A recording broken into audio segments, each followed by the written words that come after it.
lo anuncié hace un rato, está con nosotros ya el doctor Roberto Rodríguez Rabanales, decano del Colegio Nacional de Decanos de los Colegios Profesionales del Perú. Y ha venido, él estuvo con nosotros hace algunas semanas cuando estábamos en medio de la atención a las urgencias, a la emergencia que se produjo en medio de este desastre, por supuesto, tan lamentable, sobre todo en el norte de nuestro país. Y él hacía algunas anotaciones muy importantes en torno a no solo cómo desarrollar esa parte, sino cómo pensar en la reconstrucción, que no solo pasaba de construir bien o buena infraestructura, sino además con una participación muy activa de los profesionales y la sociedad civil para garantizar transparencia y rendición de cuentas, que son tan importantes, inclusive en los escenarios donde hay que actuar rápido, porque a veces la gente cree que actuar rápido es no tener ningún control. No, al contrario, ahí es donde se prueba pues la institucionalidad de los países. Doctor Rodríguez Rabanales, un gusto saludarlo, buenos días. Sí, buenos días. Gracias por haber venido esta mañana a conversar con nosotros. Encantado. Bueno, ya un poco por lo menos las cartas están sobre la mesa en términos de lo que más o menos el gobierno imagina debe ser la reconstrucción. Al comienzo se discutió si un SAR, los ministros o cómo va a ser. Optaron por la figura de una persona con alto perfil, que es el señor Pablo de la Flor, que sea como un director ejecutivo de la reconstrucción y que coordine con todos los sectores. Para comenzar, esa fórmula desde una mirada más desde los profesionales, ¿es correcta? ¿Tiende a uno pensar que puede ser eficiente o puede tener algunos problemas en su propio desempeño? Bueno, evidentemente SAR tenía y tiene una connotación no positiva. Exactamente. Creo que ha sido una decisión acertada dejar de lado ese concepto. Ahora, una dirección ejecutiva funciona en tanto haya un movimiento de ida y vuelta en la articulación. Ojo, la PCM tiene un rol fundamental, están varios ministerios en el directorio. El tema es cómo eso se articula dentro del Consejo de Ministros, por un lado, y por otro lado, en relación a los gobiernos descentralizados, regionales, claro, y locales, y por otro lado, con el sector privado y a su vez con la sociedad civil. Entonces, acá la clave es cómo se articula y cómo se construye un espacio de propuesta con un carácter muy ejecutivo en el camino, pero al mismo tiempo de diálogo y no dejar a ningún actor social fuera, ¿no? De acuerdo. Como pasa por lo general en países donde la institucionalidad todavía no es muy fuerte. Y la nuestra es débil. Y la nuestra es débil, entonces se piensa en las personas, en las calificaciones de las personas. Entonces lo que se dice de Pablo de la Flor es que en la descripción que yo comparto usted hace de cómo debe darse este ida y vuelta, el sector privado lo conoce muy bien y por ahí de repente va a articular muy fácilmente un diálogo con ellos. De repente con el Ejecutivo también, no solo porque lo han nombrado, sino que él ha sido viceministro en algún momento y conoce. Sí. Pero el tema de los gobiernos subnacionales y la sociedad civil, ¿lo ve, digamos, con esas mismas fortalezas o siente que ahí es donde hay que buscar de repente un apoyo? En realidad, la clave es construir una mesa con sus 4 patas, pero que ninguna pata esté renga.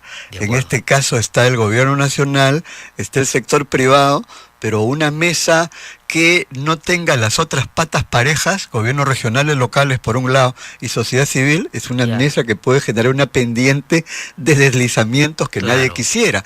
He visto, escuchado, he leído acerca de la reunión efectuada ayer con los gobiernos regionales. En el GOR Ejecutivo. El GOR Ejecutivo creo que es un primer paso necesario. Lo que se trata ahora, en el caso sobre todo de las zonas afectadas, trasladarse al lugar en un contexto en el cual hay fuerte descontento de la población hacia sus gobernantes regionales y locales, por un lado. Y por otro lado, es cierto, hay un nivel de dispersión de la sociedad civil, pero en medio de ello hay iniciativas positivas. Quiero poner un ejemplo. Ahora, espérate que me ponga un ejemplo, yo le digo una anotación a lo que usted acaba de decir. Además, en un momento en el que ya vamos a entrar a un escenario electoral en las regiones, que digamos también va a poner su ingrediente en todas esas discusiones. Y justamente, y antes del ejemplo, hago una anotación. Estaba viendo en la televisión, leyendo de que está planteado la discusión del proyecto de ley que retomaría la posibilidad de la reelección de gobiernos, de gobernadores, consejeros, alcaldes, regidores. La percepción que tengo, y habiendo estado en el norte, por ejemplo, estuve en Lambayeque, La Libertad, plantear eso ahora probablemente pueda ser un elemento de polarización. Ajá. Y más que de contribución. Que de contribución. Entonces, creo que en las decisiones políticas la prudencia, el sentido de la oportunidad, el ubicarse en el tiempo es fundamental. Yo a los alcaldes que los han criticado durísimo por la inacción, que ha sido evidente, salvo honrosas excepciones, no generalicemos, que se plantee un proyecto de ley, que se convierte en ley, que vuelvan a postular ahora, creo que podría generar en determinados lugares situaciones de conflicto. Ahora, pero digamos, ¿no? Como contraargumento a eso, lo que algunos dicen es, pero claro, si entran otras autoridades, mientras se posicionan en el cargo, mientras aprenden cómo se hace, y mientras eso pase el tiempo y la reconstrucción puede tener ciertas dificultades también. Digamos, claro, no es que abogo por uno o por otro, pero digamos, para el debate. Planteo el tema, yo no tengo una posición cerrada, además del hecho que hay lugares, no son muchos, donde hay gestiones de relevancia, ¿no? Entonces, creo que ahí, en la discusión de esa ley, ese proyecto de ley, deberían ponerle los filtros, candados y ajustes necesarios para que justos no paguen por pecadores. Creo que hay que cuestión de buscar alguna fórmula adecuada, ¿no? Y retomando el tema de la sociedad civil, yo creo que, por ejemplo, yo he hablado en los últimos 48 horas con los consejos regionales decanos de los colegios profesionales de Piura, de Lambayeque y La Libertad. Vamos a un encuentro macro regional yo entiendo que el día lunes deberíamos fijar la fecha exacta, que no debe pasar de 15 días. De Tumbes, Piura, Lambayeque, La Libertad, Ancash, para plantear una propuesta integral desde los colegios profesionales para la reconstrucción. De acuerdo. Y esto no significa que recién nos estamos poniendo a pensar. Hace un rato le decía un ejemplo. En Lambayeque se ha formado un comité cívico, y ese comité cívico, arquitectos, sociólogos, están representando al conjunto, ya están. En el caso de colegios profesionales. Al conjunto de colegios profesionales. En el caso de Piura también hay varias iniciativas. Yo estuve en Trujillo el día de la juramentación del nuevo consejo directivo, y hubo en esa época una jornada de ayuda humanitaria, un foro por la reconstrucción, un diálogo con el gobernador, o sea, ya hay acciones parciales. Ahora lo que se trata es articularlo y poner eso a disposición del proceso de reconstrucción, aunado al hecho que el día de hoy está llegándole una comunicación vía la PCM a Pablo de la Flor, con la propuesta, con 5 ejes que estamos formulando. Ahorita vamos a entrar a los ejes, pero todavía, digamos, en los modos y las metodologías, ¿ya? Sería bien importante, además, y me imagino que así lo han pensado, que una vez que tengan esas propuestas de plan, además discutida con los profesionales de las zonas, es de la zona, se la van a hacer llegar a Pablo de la Flor, pero o van a invitar a Pablo de la Flor, o digamos a quienes estén vinculados a la reconstrucción, a reuniones con en la metodología señalada. Lo que vamos, para retomar luego los ejes, lo que vamos a hacer llegar ahora marca la pauta general para el propio encuentro macro regional norte, y la idea es invitarlo a él, tanto a la Asamblea de Decanos Nacionales y principalmente al encuentro macro regional norte, así como también invitar a los gobernadores, alcaldes. No puede ser un evento cerrado. ¿Tienen buena relación los colegios profesionales con las autoridades locales, digamos, al margen de lo político, en términos de alianzas para apoyar todo el proceso de reconstrucción? Hay una mirada, digamos, de respeto de los gobernadores, de alcaldes, hacia los colegios profesionales. Pero en nuestro país hay situaciones desiguales y combinadas que tienen que ver con gestiones concretas, pero en general, además, hay la disposición, ¿no? Que creo que si no hay voluntad, no hay el primer paso, ¿no? De acuerdo, vayamos a los 5 ejes entonces, doctor Rodríguez Rabanal. Y una acotación, y estos encuentros macro-regionales están dialogados ya, por ejemplo, en Piura, con juntas vecinales, o sea, con el conjunto de la sociedad civil. No se trata que los colegios profesionales, una élite que va a mirar por encima del hombro, no. Todos somos actores sociales, cada uno cumple su rol. Retomando lo de los 5 ejes. ¿Cuáles son los ejes? Subtítulos primero. Uno, digamos, tiene que ver con planificación con prevención. Planificación ha sido para algunos mala palabra, ha sido una formulación declarativa Sí. Hay planes de largo plazo y hay planes de corto plazo, y si uno los compara no tienen muy poco que ver lo uno con lo otro. Y la prevención, bueno, ¿qué eso decir? ¿no? Planes, eso es un pero, tema... Pero digamos... Planes guardados en algún cajón bueno, ahí, ¿no? Los sí. Planes de desarrollo concertado en buena medida son eso. Yo he trabajado bastante. Y entonces la planificación... Y con prevención. Y esto implica un segundo aspecto. El segundo aspecto tiene que ver con el ordenamiento territorial. No hay mal que por bien no venga, dice un refrán, ¿no? Y esta situación, que es una amenaza, puede transformarse en una oportunidad para la gestión territorial, para ser concretos, ¿no? Que en los distintos lugares, esta zona es zona industrial, esta es zona agrícola, agroindustrial, esta es zona ecológica, y bueno, esta es zona minera, pero no te metas tú, pues. No te metas a mi zona, yo no me meto a tu zona. Claro. Guardan respetos, un plan integral por ahí. Y en las ciudades, esta es zona comercial, esta es zona industrial, de densidad residencial media, baja, en fin, ¿no? No más constancias de posesión en cauces de ríos, o que cambia la zonificación sospechosamente y cambia la vida de la gente, y en torno a ello se han negociado. Justo, ¿no? Cuando hay elecciones y hay que conseguir votos. ¿no? Ya, de el segundo punto es ese. El tercero, la gestión de cuencas, microcuencas, agua, derecho humano fundamental, servicio esencial, y pueden ser factores de ecodesarrollo las cuencas. Carlos Amat y León, probablemente conoce más del tema, desde hace años ha planteado esto, y muchos países lo consideran como el enfoque de desarrollo, uno de sus factores fundamentales. El cuarto y penúltimo tiene que ver ya con la calidad de vida de la gente. Por ejemplo, educación, salud, y empezando por acciones muy concretas ahora, lo del dengue, pero toda una política integral articulando los centros de salud. Creo que los serumistas pueden reforzar los que hacen su serum en salud, en estas acciones, y un trabajo de campo fundamental. Acá no hay que esperar que la gente vaya al hospital o a la posta. El personal de salud, y lo he conversado con enfermeros médicos, tienen que salir a un barrido de trabajo de campo, y dentro de ello el rol de los psicólogos, el tema del post, digamos, del shock postraumático, que es muy fuerte, ¿no? Y ese es el cuarto eje. Y el quinto, evidentemente, la más amplia participación ciudadana y la vigilancia y fiscalización, porque estamos en una sociedad de la desconfianza por todo lo que hemos vivido y seguimos viviendo.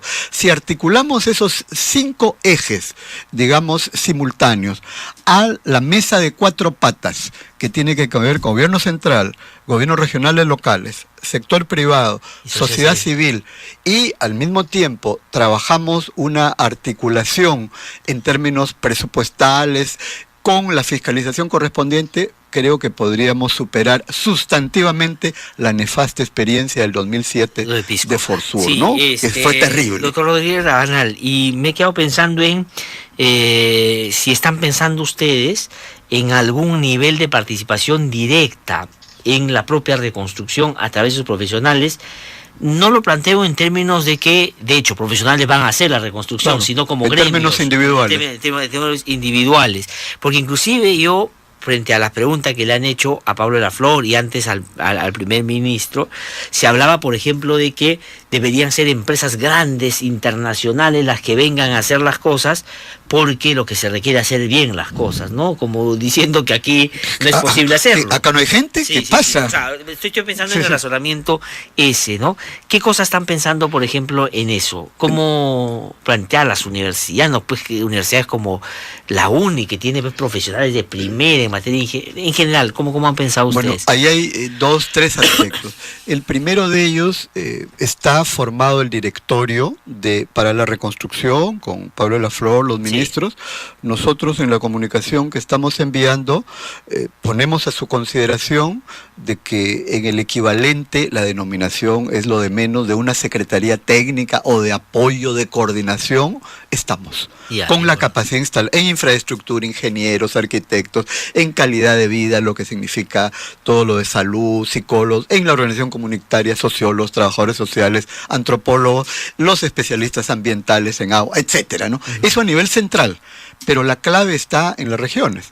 El encuentro macrorregional norte busca un diálogo y un acercamiento horizontal a que sea departamental. El Consejo Regional de Decanos de Lambayeque, con la experiencia del Comité Cívico, ya tiene su par con el nivel regional y coordinaría a través de esta Secretaría Técnica con el nivel nacional. Pero actualmente, en el esquema que se ha diseñado y que tiene el soporte en la ley que se aprobó en el Congreso de la República, no existe una participación directa del colegio. No existe ninguna participación de la sociedad civil. Exactamente. Y yo creo que eso está sesgado. Sí. Yo creo que sobre la base de la ley, cuando hay voluntad política, uno puede construir sus instrumentos de gestión. Sí. La experiencia enseña eso. Y nosotros estamos dispuestos a colaborar en lo que corresponde, sobre todo para hacerlo institucionalmente y un agregado, para poder ser garantes además de los profesionales que a nivel individual están en la reconstrucción. No puede repetirse casos como ese de ingeniero del puente que se cayó Solidaridad, que no estaba habilitado. Sí. O del otro profesional de los negociazos, o de la otra presidenta de un directorio que era bachiller de una profesión que no tiene nada que ver. Pues. Parte de la ley es que las responsabilidades funcionales sean asumidas por profesionales titulados que cuenten con los requisitos perfil y la institucionalidad de la colegiatura y la habilitación. Eso está por ley, no es de la actual junta directiva.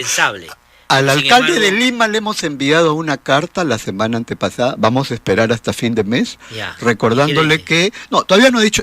¿Qué le han dicho ustedes? Lo que le hemos planteado es, uno, de que en relación al tema de carretera central o Aycoloro, estamos dispuestos a colaborar. Primero, partimos de una voluntad de colaborar. Segundo, recordamos que hay 34 leyes de creación de colegios profesionales que dicen, que hablan de la obligatoriedad de la colegiatura y habilitación. Y tercero, que hemos detectado varios casos en los cuales los perfiles no corresponden. Y por lo tanto, le pedimos la nómina de todos los que están cumpliendo funciones, porque no está en la web, todo, muy poco de responsabilidad en cuanto a profesionales que nos digan su carrera, sus requisitos, etcétera. Y bueno, vamos a esperar para sobre la base de eso cruzar información. Es un profesional, es un bachiller, está colegiado, está habilitado, etcétera. Y sobre la base de eso poder hacer una fiscalización institucional para la tranquilidad de la gente. Exactamente. No estamos pensando en una contraposición. Porque esto no es un asunto decorativo o solo de ornato. Que si lo importante no es lo más importante. Es un asunto que puede generar problemas serios. Cuando un puente se cae, digamos, se puede caer cuando está pasando un carro y mueren las personas que están. Es decir, es a ese nivel. Y porque además, en términos estrictamente políticos, lo que ha pasado es que Castañeda Alosio ha bajado su índice de aprobación porque la gente ha evaluado mal el hecho de que respalde a profesionales que dan mucho que desear en términos de sus obras y de sus dichos, ¿no? Y ha bajado sobre todo en los sectores D y E. Yo, estando en Carretera Central, algunos me han dicho lo siguiente: para los sectores medio alto hacen obras que no sé qué cosas raras hay, dicen, pero no se caen ahí mismo. Para los más pobres sí se cae rápido. Sí, pues. Creo que el mensaje está clarísimo. Ahora, ¿no? tengo que terminar doctor Rodríguez Rabanal, pero quería preguntarle lo siguiente. El gobierno, a manera como de eslogan o resumen, ha dicho la reconstrucción con cambio. ¿Usted ve que en el planteamiento de cómo está enfocando la reforma del gobierno sí ha tenido particular cuidado en pensar esta vez distinto a lo que ha sido el fracaso de las reconstrucciones anteriores, tomando como referencia Pisco, por ejemplo? Bueno, repetir Pisco sería algo incalificable, ¿no? Yo creo que es un avance en la formulación, pero sin embargo algunas observaciones que creo que en el camino se pueden corregir. Ya hemos mencionado algunas, ¿no? Uno, la participación de la sociedad civil. Pero la participación de la sociedad civil no en el sentido del asambleísmo, grandes discusiones, sino una colaboración muy concreta. Pero en segundo lugar, creo que debe ponérsele. Anoche escuché una entrevista al primer ministro Zavala. Lo primero que anunció fue 65 puentes. Sí. Está bien, pero me hubiera gustado escuchar también del anuncio de 65 puentes. Estamos señalando estos criterios en el ordenamiento territorial y en la calidad de vida de la gente, que no es solo para puente. Para que el apellido que le han puesto al nombre de construcción sea válido. Así es, y con cambios. Y parte de los cambios es un tema importante que vamos a conversar. Vamos a reunirnos en los próximos días con el Ministerio de Educación y ya hemos avanzado con algunos rectores de universidades. Es una buena oportunidad para que desde primer grado puede Sí, incorporarse el curso vinculado a gestión de riesgos Totalmente de acuerdo. a todo nivel, Sí. porque creo que si el niño no solamente hace su simulacro ahí medio relajado cada cierto tiempo, pero tiene en el disco duro, tiene el chip, la importancia de la prevención y construye una cultura de prevención, un cambio sustantivo de avanzado actitud muchísimo, efectivamente. en el país, no solo para esto, sino en general para todo, y eso ligado en base a los afectos y en base a la ética, que es algo De fundamental. acuerdo, Roberto Rodríguez Ranal, muchísimas gracias No, por haber venido muchas esta mañana a gracias. conversar No, muy con amable. nosotros. No tengo tiempo para más el día de hoy, solamente para anotar una cosa en relación a lo que dije de la Defensoría del Pueblo, que me ha escrito un montón de gente por esto de los 10 millones, y me dice la gente, claro, lo que debería haber hecho el defensor o la Defensoría es informar, digamos, quiénes le ofrecieron los 10 millones para trabajar estos temas del LGTBI a la propia gente de la Defensoría y, digamos, a la sociedad civil en su conjunto, ¿no? Pero no lo han hecho, para que vean a veces cómo se manejan las cosas. No tengo tiempo para más, hasta el día de mañana a las 8 aquí en No hay Derecho.